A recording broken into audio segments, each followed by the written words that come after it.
Is your video too long or too slow for your viewers? Speeding up clips or creating a fast-forward effect in CapCut Mobile is very simple. Open your video project in CapCut Mobile. First, tap on your video clip in the timeline to select it.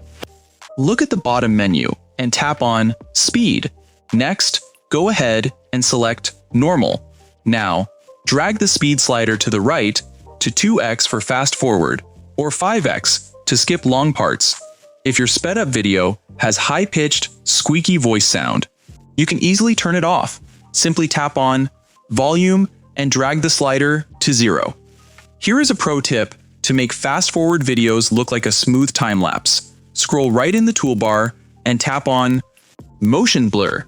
Set blur to 50% to add cinematic speed streaks to your video. Tap the check mark and watch your video play with a professional fast-forward effect. Subscribe for more easy editing tips.